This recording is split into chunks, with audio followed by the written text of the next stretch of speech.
This is Burning Brightly, a podcast for Christian moms who are feeling called to build a business and share their light with the world. I'm Bonnie Wiscombe, a life coach, mom, and entrepreneur, and I'm honored to be your guide as you face this business building adventure full of highs, lows, and everything in between.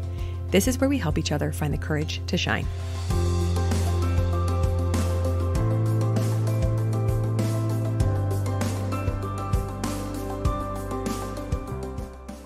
Hey there, welcome back.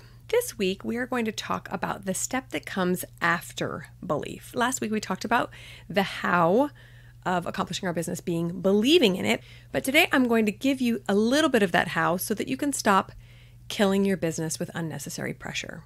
Okay? I see one of two main temptations for new businesses. The first one is to treat it like a hobby, where you never invest enough money or emotion or effort into it, so it never really has a real shot at succeeding, but you're also never disappointed. So you see how that might be appealing, right? People may say, oh yes, I'm starting this new business, but they never actually really give it a shot to get off the ground because deep down, they don't really believe they can and they don't want to be disappointed. So I don't want that for you, for sure. Don't want you to treat it like a hobby. But the other one, the other temptation I see is for business owners to treat their business with so much pressure and intensity that they kill it because they expect so much of it before it's even off the ground. We also do not want that. We don't want to poison our business with stress and pressure that it can never succeed. Now, I've talked before about how business is simply like a science project. It involves lots and lots of little tiny experiments. This is how we create our business path with just the right amount of commitment. We don't want to undercommit and only treat it like a hobby and never really fully invest emotionally or financially. We also don't want to overcommit and make it such a big deal that we kill it. I may have mentioned this example before, but have you ever read those books, Choose Your Own Adventure? They were really popular back in the 90s. This is like that. It's like reading a Choose Your Own Adventure book and deciding if we like that outcome. So every chapter or so, it will ask you to make a decision. Do you want to go this way? Do you want to go that way? Whatever decision you make leads you on a different path in your book. And then the next chapter, you can decide, did I like that outcome? Sometimes it kills you off. Sometimes it ends the book because of the choice you made. But you can always go back and choose again. Your business is exactly the same. There is no real failure in business. There's just one decision that leads to one outcome and another decision that leads to another outcome. You can always go back and change your mind. You can always start over with that experiment and try to get a better outcome next time. So I have a wonderful guest I'm really excited about that is coming to talk to us and explain this very specific customer path that we need to have for our potential customers and how to create what we call the perfect marketing funnel. But I'm going to teach you the basics today because this is something that was so important for me to learn that if I had learned it 10 years ago, I think it would have completely altered the course of my businesses. It's very, very important that your customers go through this basic path. The first thing that happens is they become aware of your business or your product. A stranger finds you somehow and goes, oh, that person and that product exists. Okay, there's that awareness. Then they may become interested and they either start getting your emails or they start seeing your social media posts regularly. And then they start coming to your website or maybe your brick and mortar store or wherever your products and services are located. And then they become motivated to purchase and actually become customers. So this path that a potential customer takes is often referred to as a marketing funnel.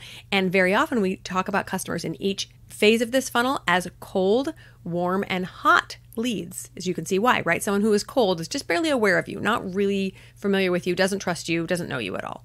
A warm one maybe knows and trusts you, but isn't quite ready to purchase. And then a hot lead is one who is ready to become a customer and hopefully one for life, okay? So that basic understanding of how a customer or client should go through their path to becoming a raving fan will change everything for you. You have to make sure that your customers are going through each of these paths. Essentially, you're just gaining their trust and their interest in order for them to be ready to invest time and money in you. Now, it's really, really powerful to start looking at your own path as a customer through other people's marketing funnels. So I think about this all the time because I'm a marketer. I look at how I become interested in a new brand, how I learn about them, if I get on their email list, if I follow them on social, and what finally incentivizes me to take the plunge and finally purchase their product or service. Start looking at your own path and you can learn so much about human behavior and what makes people willing to buy. So if you are not yet seeing success in your business, it's simply because one of these steps is broken. That's it. Or maybe not fully broken, but just not optimized. All you have to do is experiment and figure out which one it is. That's it. Super simple. They just have to take 3 basic steps. Now, very often this path looks much longer than this. Sometimes the customer path I have taken is years long. I learn about somebody or something and I just follow them for a while and I'm a little more interested now and a little less interested now. And then I finally purchase for some reason or another. Sometimes it's a very short customer path, but it's very, very simple. Cold, warm, hot. All you have to do is figure out where the customers are falling out of this path, out of this funnel, and bring them back in. So let's give you a very simple example. Let's say that you want to start an Etsy shop selling earrings. You have handmade earrings that are so cute. You create a bunch of them and you list them on the shop. And then you just sit back and wait and watch, see what happens. Depending on the results of this experiment, you just shift your efforts and pivot. Now, obviously, one of the biggest issues I see with business owners is that there's just no people coming to them. They don't have people coming to their online shop or their in-person shop. People don't know about them. Obviously, the first step is going to be the most important one, right? You have to get people coming to you.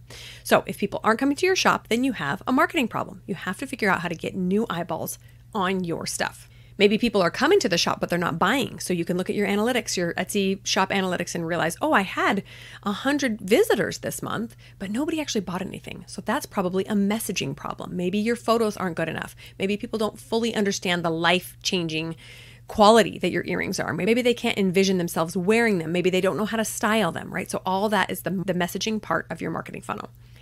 And then finally, maybe people are buying, but they're not coming back.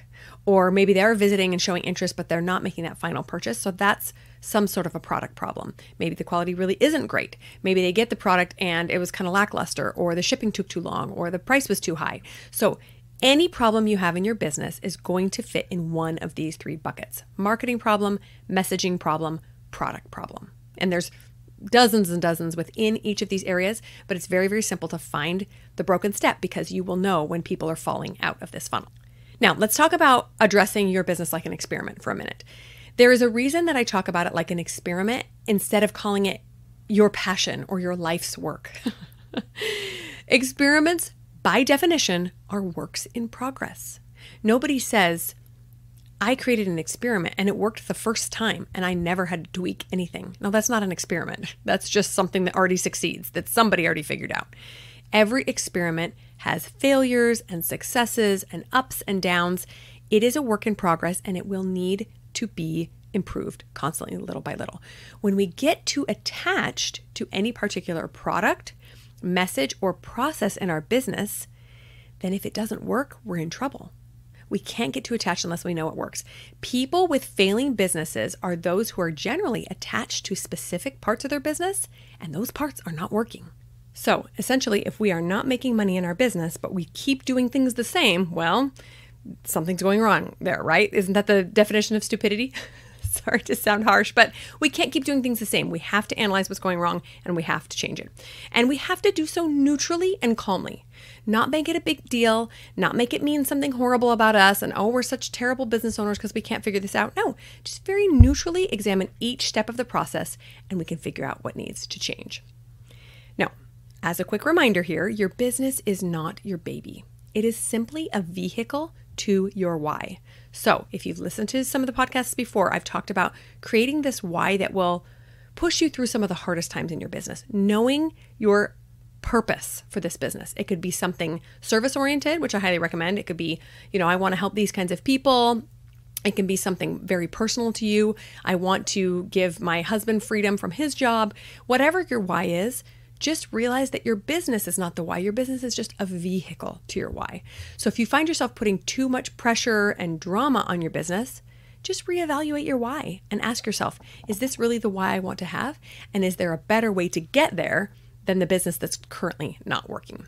Just keep it light, keep it fun, stay super curious about what is going on in your business, and don't make it mean anything horrible about you. Pressure and intensity, in my experience, are the death knell to a business. Thinking that this has to work, I have to figure this out. No, you don't. You could do it this way. You could do it 100 different ways. You will figure it out, but not with so much pressure and intensity on top of it. A new business just cannot withstand that kind of pressure, and it often just crumbles.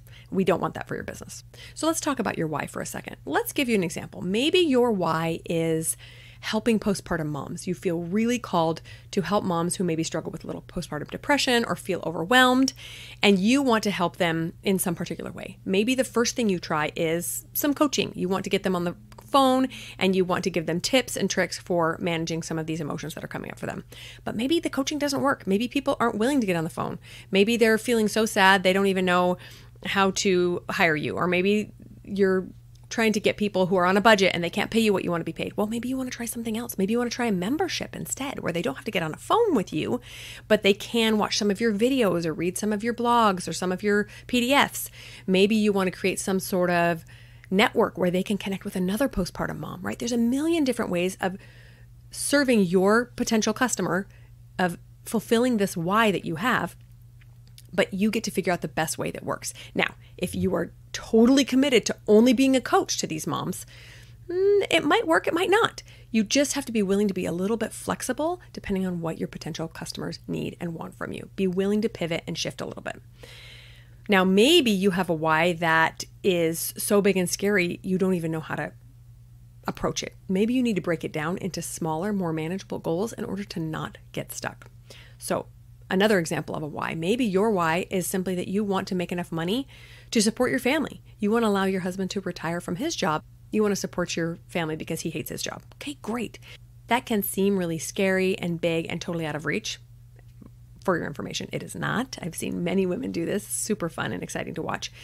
But maybe instead you just start with a small goal to reach this why. Your first goal is maybe just to make enough money to cover gas for the month. You just want to make a couple $100s to make sure that you get to pay for the gas bill. Super exciting.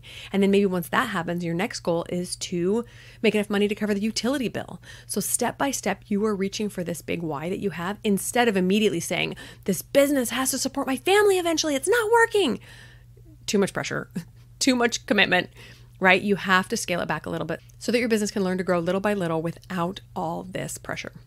Again, make sure you are not making these little failures mean something about you, okay? So when things don't work in my business, I work really hard on ensuring that I don't allow my brain to slip into, wow, you suck. The mean girl talk, right? I don't allow my brain to say things like, you're never going to succeed at this. Just because one thing didn't succeed doesn't mean I'll never succeed. Even if 30 things don't succeed doesn't mean I'll never succeed. Something has to work eventually. I'm just going to keep trying until I find the thing that works. And trust me, most of the time, it's way fewer than 30. But most people don't get anywhere near trying 30 different things. They quit at number 3 or number 4. So just keep going, neutrally, calmly assess what's not working and pivot. By looking at your business like an experiment, you get another bonus, and that is that it's more fun. When you look at it with all this pressure and you're just so overcommitted and going crazy because it's not working the way you think it should, you lose all the fun that can come from running your own business, which you know I'm a fan of. I've talked about that in previous episodes. You can just calmly and curiously poke at the business and decide, is this working the way I want it to? Nope, let's pivot. Oh, this looks like it's working pretty great. What's the next step where people might be falling out of this funnel? Now, final thought.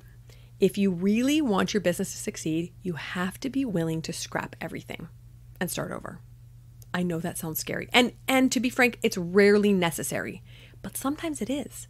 I personally have had a why to help moms find more joy in their life for many, many years. But for me, it was a blog for a long time. And a couple of years ago, I realized this is not the avenue anymore. It wasn't what I wanted to do. It wasn't helping people the way I wanted it to help them. And I scrapped the whole thing. And it was hard. Part of me was so sad to let go of all those blog posts I had spent hundreds and hundreds of hours curating and writing and taking pictures for. But I chose that decision because I knew it was the right one to get me closer to my why and to make me more money and to be more successful for me in all the goals that I had for my business. So don't forget, the minute we get too attached to a process or a product or an idea, we become vulnerable to staying stuck in something that doesn't work. Let that pressure go. Don't stay so committed to every little step of your business. Be willing to open up and make changes where necessary, and then be willing to see radical success. Stay calm, stay curious, and get excited for the ride ahead. You get to change anything that's not working at any time. That is the magic of owning your own business, and it's so much fun. All right, friends, get out there and do it. Are you ready to get started on your dream business? Join Finding Your Side Hustle, my digital course that will guide you through discovering what it is you love and how to turn it into a family-friendly business. Are you ready for one-on-one support as a mom or entrepreneur? Schedule a free coaching call with me to work on the goals you have for your life, including business success, weight loss, or better relationships. I can't wait to help you make progress on your dreams.